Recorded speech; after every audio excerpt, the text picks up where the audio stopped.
जय Shri Shyam. Welcome back to Kila family. आज मैं आपके साथ पुरुषोत्तम मास महात्म्य अध्याय 8वां सुनाने जा रही हूँ। तो शुरू करेंगे जयकारे के साथ। श्री गणेशाय नमः, श्री गुरुदेवाय नमः, ओम नमो भगवते वासुदेवाय। आप लोग जानते हैं पुरुषोत्तम मास चल रहा है, तो इसमें हमें ज़्यादा से ज़्यादा दान आदि जरूर करना चाहिए। चार पांच चीज़ें तो जरूर करना चाहिए। एक तो ब्रह्म मुहूर्त में स्नान और दान आदि, और हमें ठाकुर जी की चैंटिंग करना चाहिए। किसी भी नाम का ले सकते हैं, हम चैंट कर सकते हैं। और तुलसी अर्पित जरूर करना है और दीप दान जरूर करना है, जैसे कार्तिक में किया था हमने। तो वैसे ही इसमें भी करोड़ों गुना फल मिलता है। और आपने कल की कथा में सुना होगा कि कितना मतलब ठाकुर जी ने अपने मुख से बताया, कृष्ण भगवान ने, कि गोलोक धाम में ठाकुर जी रहते हैं और वहाँ विष्णु भगवान गए, तो किस तरह से उन्होंने बताया कि कितना पावन महीना है। तो इसमें जो भी हम काम करते हैं तो उसका हमें जो भी पुण्य फल करते हैं उसका करोड़ गुना होकर मिलता है हमें। तो इस तरह से तो देखिए आपने कितना मतलब हमें ठाकुर जी ने हर चीज़ के लिए, अब पूरे महीने नहीं कर सकते, पूरे 12 महीने, तो 3 साल में 1 महीना ऐसा बनाया है जिससे हम अपनी भौतिक इच्छाएं तो पूरी होती है हमारी, वो खुद ही पूरी कर देते हैं। हमें मांगने की ज़रूरत नहीं है। हम बस ठाकुर जी को मांग लें, उनकी भक्ति करें कि ठाकुर जी आपकी भक्ति हमें मिले, हम हमारे बच्चों को भी मिले, हमारी पूरी फैमिली को, और जो सबको मिले। तो इस तरह से जब ठाकुर जी मिल जाएंगे तो ऑटोमेटिकली तो कोई चीज़ तो छोटी मोटी चीज़ें हैं, भौतिक इच्छा मिलती है, ठीक है, नहीं तो कोई बात नहीं। पर ठाकुर जी ने कहा है कि इस जन्म की भी सब चीज़ें सुधर जाएंगी हमें, और सुख शांति से जीवन व्यतीत होगा। तो हमें क्यों ना, हमें ये जो टाइम बचा है, ये निकलता जा रहा है हाथ से, तो हम क्यों ना इसमें मौका नहीं गंवाना चाहिए हमें। और हमें बल्कि अपने जितने भी रिलेटिव डियर बने उनको भी हमें बताना चाहिए, प्रेरित करना चाहिए कि नहीं आपको करना चाहिए, करो। ठाकुर जी की ब्लेसिंग है ना, सबको मिलनी चाहिए। रिक्वेस्ट करनी चाहिए कि आपको करनी चाहिए चीज़ें। तो इस तरह से हमें सबको बताना है कि किस तरह से आपको ये पुरुषोत्तम मास जो अभी हैं, जो 15-20 दिन बचे हैं, उसमें हमें स्नान आदि, दान आदि, अच्छे कर्म करने, मंदिर में जाके दीपदान करना है, घर में दीपदान करना है, तुलसी माता के यहाँ दीपदान करना है, तुलसी माता की परिक्रमा करनी है। इन छोटी छोटी चीज़ों से हमें कितनी मतलब, और कथा सुननी है, कितनी ब्लेसिंग मिलेगी ठाकुर जी की। खुद अब ठाकुर जी ने अपने मुख से बताई ये बातें, अभी पिछला अध्याय में सुना होगा आपने।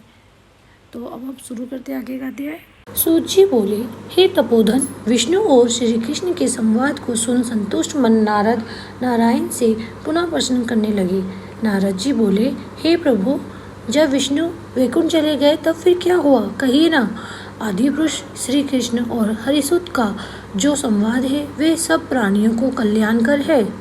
इस प्रकार प्रश्न को सुनकर फिर भगवान बद्री नारायण जगत को आनंद देने वाला वृहद आख्यान कहने लगे। नारायण बोले, तदंतर विष्णु बड़े प्रसन्न होकर वैकुंठ गए और वहां जाकर, हे नारद, अधिमास को अपने पास ही बसा लिया। अधिमास वैकुंठ में वास पाकर अत्यंत प्रसन्न हुआ और 12 महीनों का राजा होकर विष्णु के साथ रहने लगा।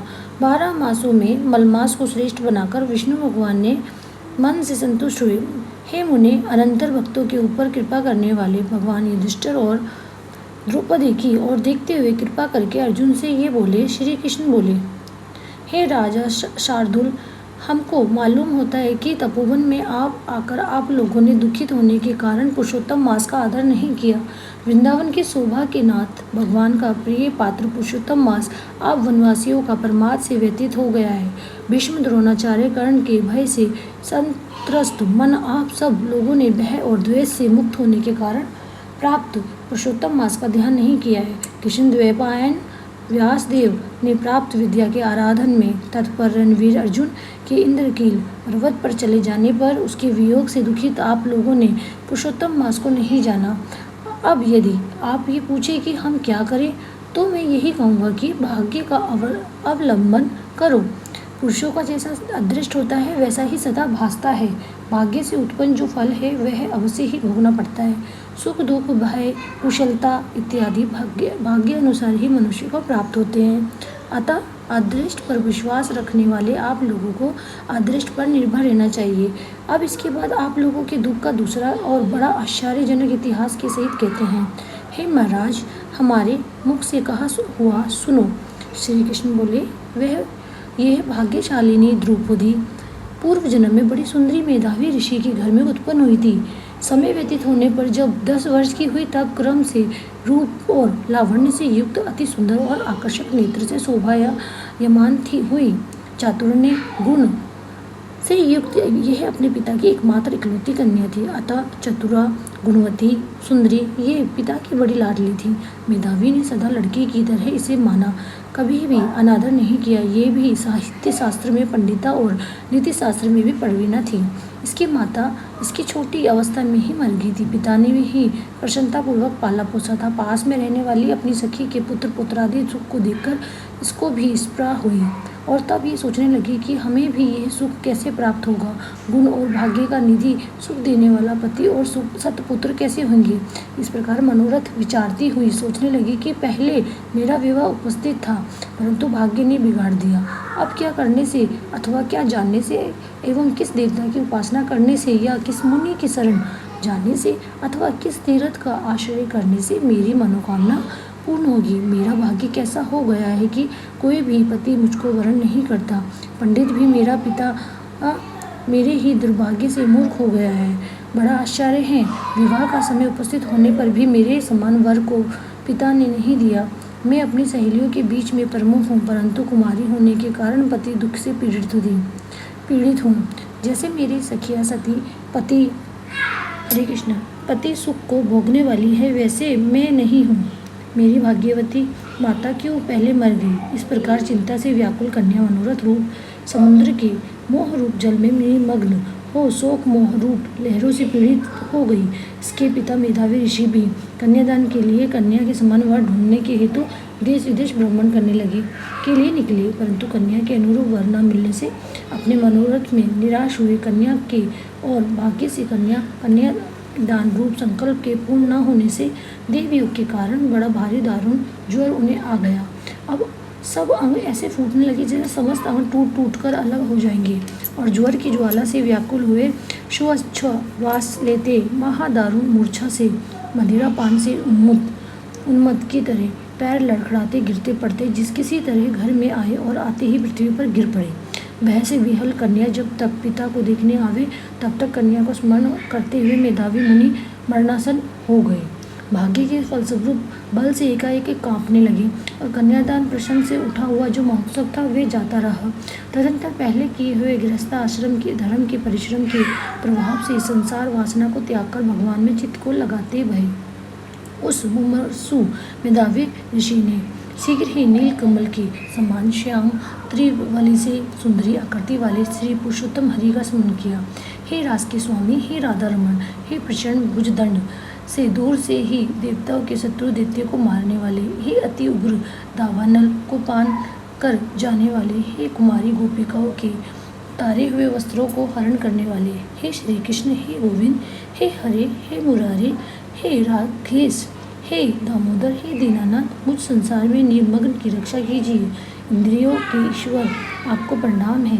इस प्रकार मेधावी के वचनों को दूर से ही सुनकर श्री भगवान के दूत चटपट मुकुंद लोक से आते हुए उस मरे हुए मुनि को हाथ से पकड़कर ईश्वर के चरण कमलों में ले आए। इस प्रकार अपने पिता के प्राणों को निकलता देख वे कन्या हाहाकार कर रोने लगी और पिता के शरीर को अपनी गोद में रखकर अति दुखी से विलाप करने लगी। चील पक्षी की तरह बहुत देर तक विलाप करके अत्यंत दुख से विहल हुई और पिता की जीवित की तरह समझकर बोली। बाला बोली, हाय हाय हे पिता, हे कृपा सिंधु, हे अपनी कन्या को सुख देने वाले, मुझे आज किसके पास छोड़कर आप बेकुंठ पछता रहे हैं। हे तात, पितृहीन मेरी कौन रक्षा करेगा। आज मेरे भाई बंधु माता आदि कोई भी नहीं है। हे तात, मेरे भोजन वस्त्र की चिंता कौन करेगा। कैसे मैं रहूँगी इस शून्य वेद ध्वनि रहित निर्जन वन की तरह आपके घर में। हे मुनिश्रेष्ठ, अब मैं मर जाऊँगी, ऐसे जीने में क्या रखा है। हे कन्या, मैं प्रेम रखने वाले पिता, हे तात, विवाह विधि बिना किए ही आप कहाँ चले गए। हे तपोनिधे, अब यहाँ आइए और अमृत के समान मधुर भाषण कीजिए। क्यों आप चुप हो गए। हे तात, बहुत देर से आप सोए हुए हैं, अब जागिए। ऐसा कहकर आंसू बहाती हुई घड़ी घड़ी कन्या विलाप करने लगी और पिता के मरने से दुखित हुई आर्ता चील पक्षी की तरह मुक्त कंठ से रोने लगी। उस लड़की का रोदन सुन उस वन में रहने वाले ब्राह्मण आपस में कहने लगे कि इस तपोवन में अत्यंत करुण शब्द से कौन रो रहा है? ऐसा कहकर सब तपस्वी चुप होकर वे यह मेधावी ऋषि की कन्या का शब्द है ऐसा निश्चय कर घबराए हुए हाहाकार करते मेधावी के घर में आए और वहां आकर सबने कन्या के गोद में मरे हुए मेधावी ऋषि को देखा और देखकर उस वन में रहने वाले सब मुनि भी रोने लगे और कन्या की गोद से सब को लेकर शिव मंदिर के पास स्मशान पर गए। वहां काष्ठ की चिता लगाकर विधि से अत्यंत टेस्टी कर्म कर उसका दाह किए। दाह के अनंतर कन्या को समझा कर सब ऋषि अपने अपने आश्रम गए। इधर कन्या भी धैर्य धारण कर यथाशक्ति क्रिया के लिए द्रव्य खर्च करती हुई इस प्रकार पिता की मरण क्रिया को करके कन्या इसी तपोवन में निवास करने लगी और पिता के मरण रूप दुख अग्नि से जली हुई रंभा की तरह व्यथित होती हुई एवं बछड़े के मर जाने से जैसे गौ चिल्लाती है और खाती नहीं दुर्बल होती है वैसे ही ये बाला भी दुखित हुई।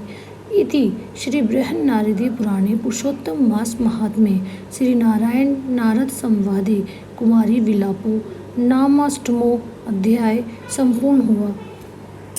हरे कृष्णा। राधे राधे।